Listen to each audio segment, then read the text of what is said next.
In the early days of Wall Street, the market was a mystery, an invisible creature that breathed fear and greed into people's hearts. Benjamin Graham stood silently amidst that chaos, observing, questioning, and thinking. He was unmoved by the flashing stock market indicators or the loud, shouting traders shouting across the floor. He saw something others couldn't. A hidden order beneath the din, an architecture, a logic. In the short run, the market is a voting machine. In the long run, a weighing machine. These words, now constantly repeated in financial circles, were once a whisper of rebellion against the frenzy of speculation. So, what did Graham actually mean by this? Why did he believe that markets, despite their apparent randomness, over time revealed the truth? The answer lies not in the numbers, but in psychology. In the opening pages of Security Analysis, Graham examined the illusion that market prices represent true value. He called it the great misunderstanding of modern finance. Imagine a man watching a pendulum swing. The pendulum swings back and forth, far to the left, far to the right, but it always returns to its center. Graham said that this pendulum is the market itself.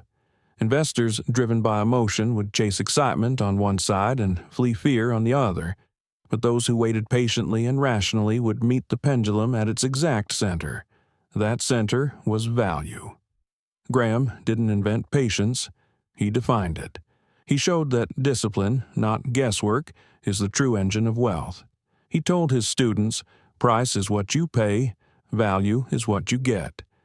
It was a simple sentence, but it reshaped how generations of investors viewed the world. Because Graham knew, markets could be smart, but investors rarely were. And the biggest mistake a person could make was to confuse movement with progress. Now, imagine the 1930s. The Great Depression had devastated millions.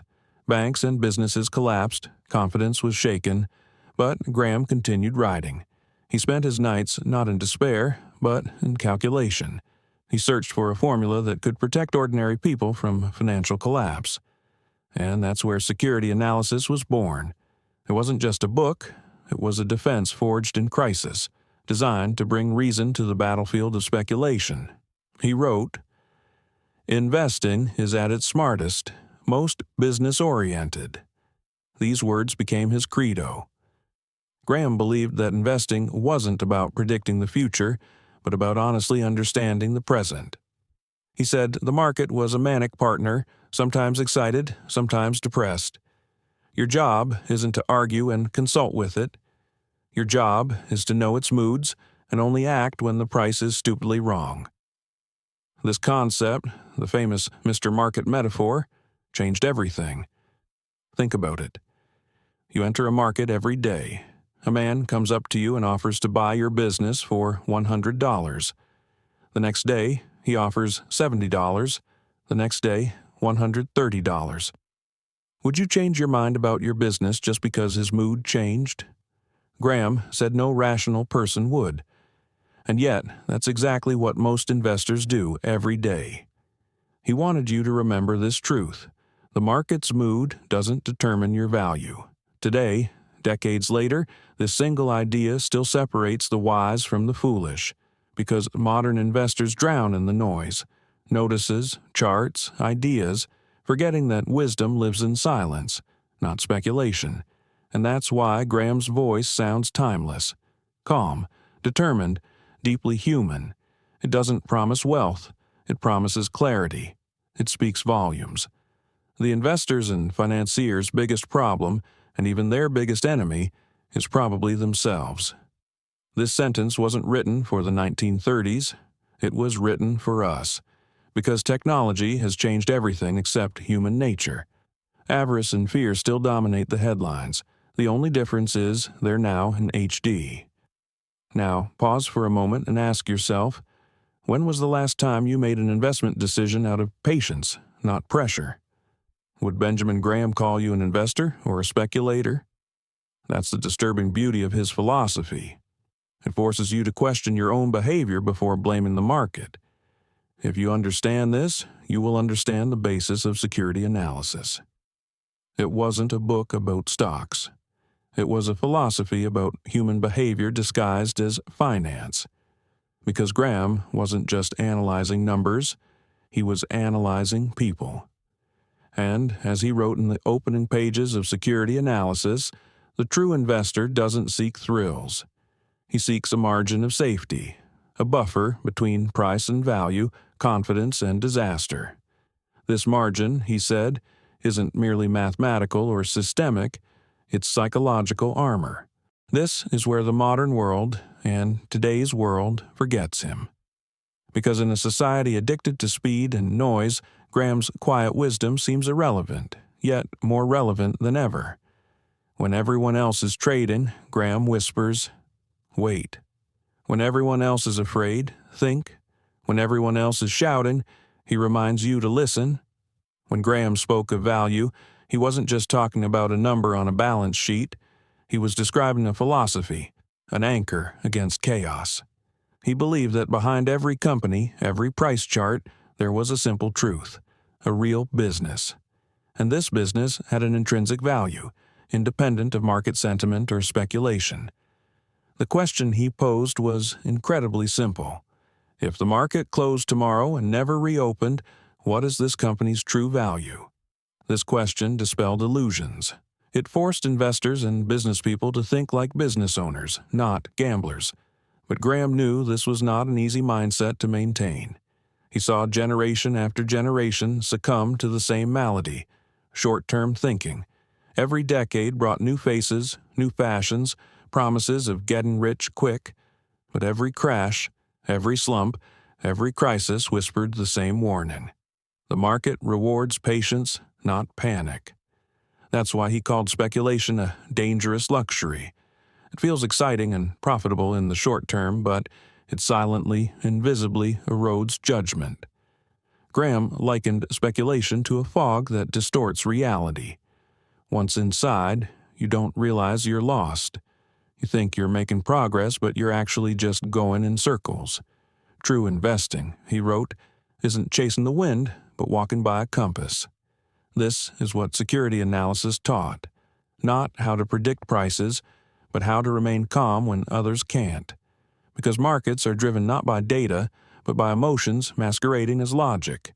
Now imagine the scene. It's 1933. Wall Street has fallen silent. Investors have lost everything. The newspapers are filled with fear. And in that silence, Benjamin Graham sits at his desk, rewriting the principles of capitalism.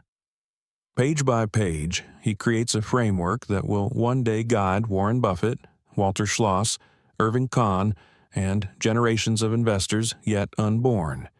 He didn't promise hope, he offered discipline.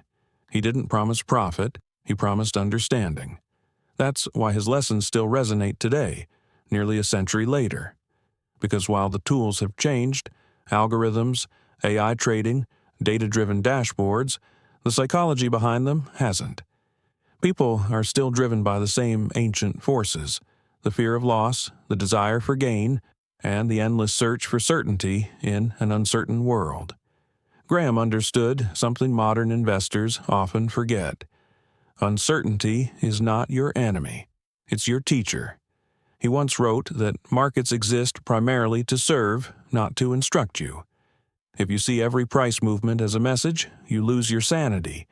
But if you see it as an opportunity to buy undervalued, to sell overvalued, you gain freedom. Freedom from the market's moods.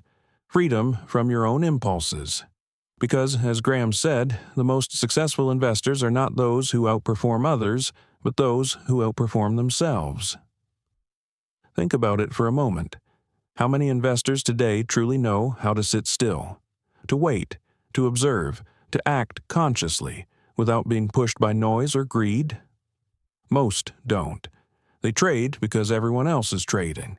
They confuse activity with success. But Graham knew that the market doesn't reward busyness. It rewards openness. The essence of investment management is managing risk, not return. This principle goes deeper than it might first appear, because while modern investors pursue returns, Graham pursued understanding. He believed that if you understand what you have and why you have it, returns will follow. It's not about being smarter, but about being more consistent. In one of his lectures, Graham told his students something few people forget. You are neither right nor wrong because the crowd disagrees with you. You are right because your data and reasoning are correct. This single sentence is a rebuke to modern finance, because today, truth is measured by popularity. If everyone is buying, it must be right. If everyone is selling, it must be wrong. But Graham taught the opposite. He said, reality doesn't care about your opinion. It demands proof. That's why he insisted that every investment be based on analysis, not emotion or prediction, and it's this word, analysis, that gives the book its title. It's the act of separating illusion from reality. Analysis means looking deeper than price, at a company's balance sheet, its earnings power, its stability, its margin of safety. Graham believed that every great investor should think like a scientist, test assumptions, challenge conclusions, and question beliefs. Because investing, he said, is not a game of certainty. It's a study in probability guided by discipline. He also realized something few people at the time understood. Even the best investors are often wrong. But the smart investor builds their strategy not on being right, but on surviving being wrong. This is the true meaning of margin of safety. It's not about perfectly predicting the future. It's about protecting yourself when the future surprises you. In a world where markets swing wildly between greed and fear, this protection is invaluable. Now, if you've ever lost money in the market, and let's be honest, who hasn't? Graham would tell you this. Don't see it as a failure. See it as a lesson. Because every mistake reveals a lesson the textbooks forget to mention. Every loss teaches humility, and humility is the foundation of wisdom. Let me ask you this. When prices fall, do you see disaster or opportunity? Do you panic with the crowd, or do you see the pendulum swinging back to center? Because that single choice defines who you are as an investor. Benjamin Graham didn't want disciples. He wanted thinkers. He wanted people who could look at the market and see the truth within. He knew the future would always bring new madness, new technologies, new crazes, new bubbles, but human behavior would never change. And that's why his wisdom endures, because it's not tied to an era or an entity. It's tied to human nature itself. So when you hear his words, be sensible, be patient, be business-oriented, you don't just hear investment advice, you hear a philosophy of life. Because after all, investing isn't about beating the market. It's about mastering yourself. Picture this. It's the mid-1930s. America is still recovering from the Great Depression. Factories are closing, banks are failing, and investors no longer trust the numbers, not even Wall Street.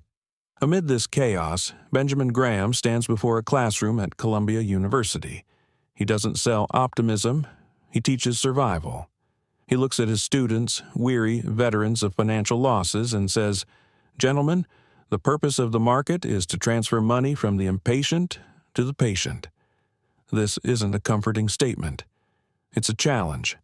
Because in a world where speed is rewarded, patience feels like rebellion. One of the students sitting in that classroom was a young Warren Buffett, who would later call Graham the best teacher he ever knew. But Buffett wasn't a legend back then. He had a curious mind. He would listen to Graham's slow, methodical tone, how he distilled complex ideas into simple, logical truths. For example, Graham would take a stock everyone admired and lay it bare. What's its real earnings? What assets does it actually own? How much debt does it have beneath the surface? He wasn't trying to impress anyone with predictions or talent. He was demonstrating that truth in investing comes from understanding, not speculation. Now, let's pause for a second. Imagine you're sitting in the same classroom. You lost your savings in the crash. You're angry, scared, and uncertain. And here's this quiet professor telling you that you should never know what the market will do. Your job is not to predict, but to prepare. How would you feel? Relieved? Or disappointed that the rules you've been following all along were wrong?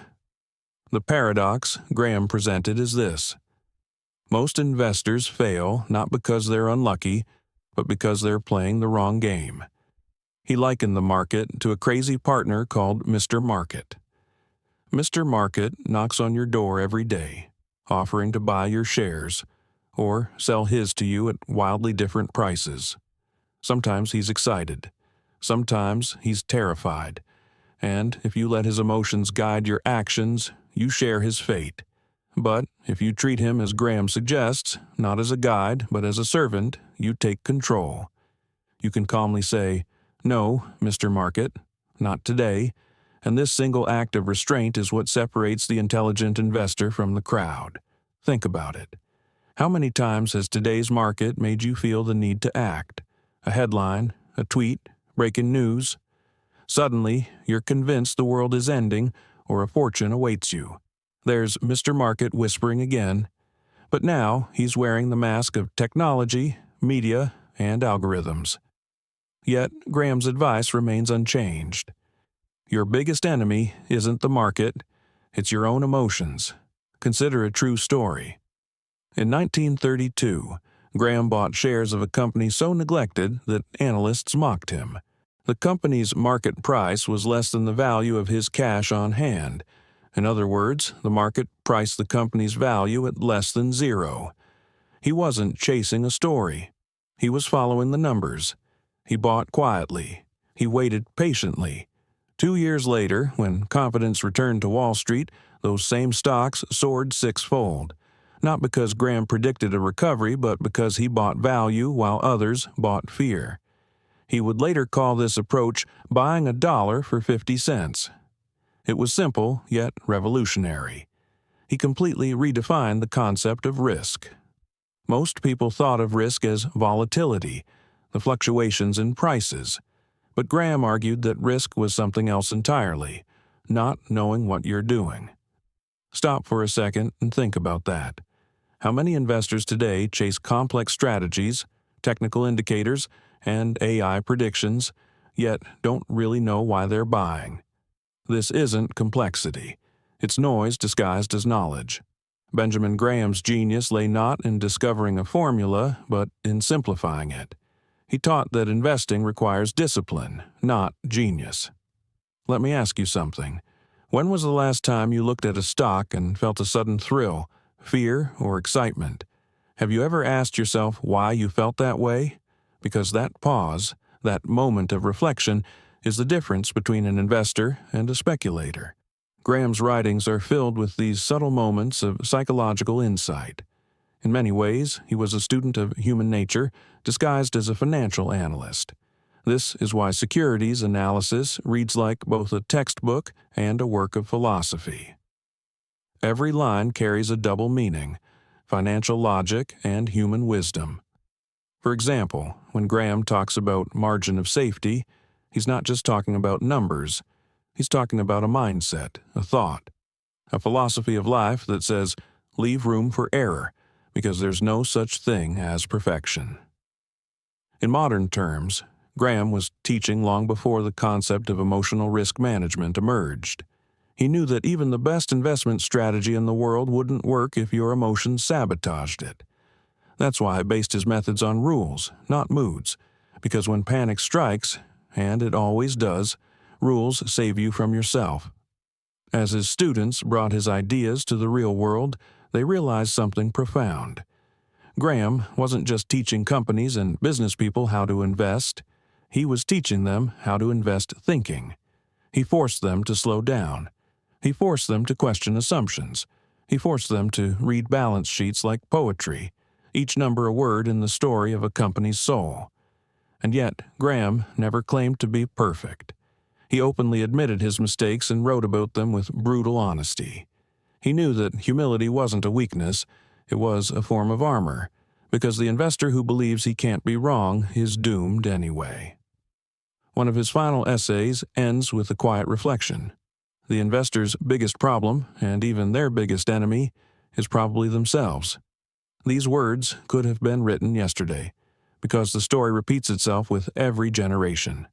Markets change, tools improve, but human nature, greed, fear, impatience remains constant. And so Graham's voice echoed through time, whispering the same timeless truth. Control your mind, and you control your fortune. If you've followed this far, remember this. Benjamin Graham didn't build his legacy on secret formulas or predictions. He built it on clarity, patience, and reason. So the next time you open your trading app and feel a surge of excitement, stop. Ask yourself, what would Graham do? Because that single question could save you from decades of mistakes. The classroom lights dim. The lesson is almost over.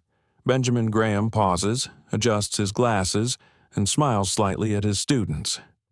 He knows that much of what he teaches will only truly be understood years later, after those same students have made and lost their own fortunes. But that's the nature of wisdom. It rarely feels like panic until it's too late. A few decades pass, the 1950s arrive, an era of optimism, color television, and the American dream. But beneath the surface, a new market fever is beginning to rise. Young investors are no longer affected by the Great Depression. They are intoxicated by growth, by the next big thing. And in this feverish atmosphere, one man quietly applies Graham's old principles, a soft-spoken Nebraska native named Warren Buffett. Buffett had absorbed Graham's lessons like scripture, but he added something new: temperament. While others sought out flashy stocks, Buffett sought out quiet, forgotten companies hiding in plain sight, whispering value to those patient enough to listen. He wasn't just investing, he was interpreting Graham's philosophy in real time. He was putting theory into practice. And every time a reporter asked him about his success, he didn't say intuition or timing. He said, "I'm still following Ben." But Graham's ideas weren't just for Buffett, they were for you, for anyone who has ever opened a portfolio and felt a mixture of hope and fear. Because Graham's real message wasn't about beating the market, it was about understanding yourself within it. He believed every investor had two choices. You can be led by your emotions, or you can be led by reason. One leads to chaos, the other leads to freedom. Pause here. Remember the last time you saw a stock chart rise suddenly. Did your heart race? Did you feel a sudden urge to get in before it's too late? That feeling, that pulse, is ancient. It was the same feeling investors felt a century ago during the South Sea bubble, the same rush gamblers feel before throwing the dice. And Graham understood this perfectly. He knew that markets don't evolve, only technology does.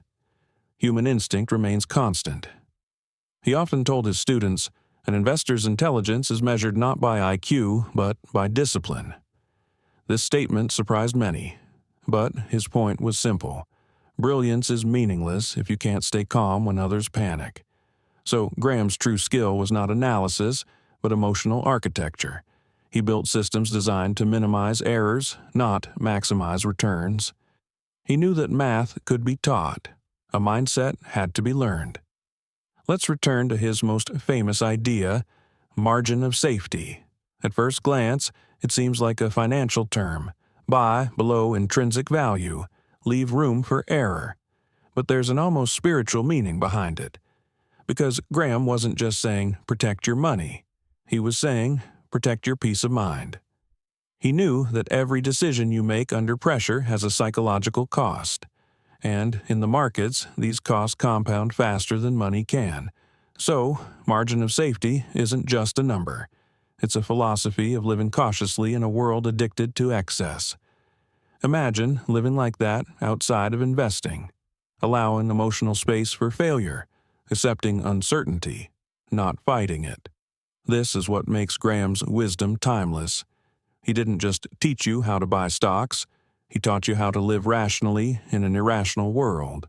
By the 1960s, when speculation returned like an old ghost, Graham had already grown tired of the frenzy. He'd seen it before, the same patterns, the same arrogance. In an interview, a journalist asked him if the market had changed. Graham smiled and said, Only the costumes have changed. That calm sentence said it all. He knew the real drama was human nature, always dressed in modern clothes. And here's the truth no one wanted to accept. Every generation thinks it's smarter than the last. Every era believes it's overcome risk until it fails. Then, suddenly everyone rediscovers and remembers Graham's old words. Dusty, yellowed pages, suddenly prophetic. This happened after 1929. It happened after 2008, and it will happen again. Because the cycle isn't economic, it's psychological. Let's stop here and ask a simple question. If the lessons are so clear, why do people keep repeating the same mistakes? Because clarity doesn't sell. Excitement does. People don't want wisdom, they want adrenaline. They want profit, not patience. And Graham's philosophy demands that you slow down in a world that punishes stagnation. That's the real test. Can you remain patient when everyone else celebrates speed? Can you choose boredom over drama, logic over emotion, process over insight? Because that's what separates intelligence from instinct. When Graham retired, he wasn't rich as Wall Street measured wealth, but he had built something far rarer: intellectual honesty. He never promised certainty. He offered clarity. He never guaranteed success. He guaranteed understanding. And that's why, nearly a century later, his voice still resonates within every investor who refuses to follow the crowd. Imagine the final scene. The elder Graham walks the halls of Columbia for the last time. Chalk dust in the air, empty lecture chairs. He looks at the blackboard, numbers, notes, formulas, and smiles. He knows these aren't finance lessons. They were lessons in moderation, patience, and accuracy. Then he grabs the eraser and erases them all. Because true knowledge doesn't live on the blackboard. It lives in the mind that dares to think clearly when the world can't. Benjamin Graham didn't change the markets. He changed the people who encountered them. If you think Graham's discipline ends there, wait until you see how he transformed his students' ideas into empires. In Video 4, we'll reveal how a single principle became the foundation of modern investing.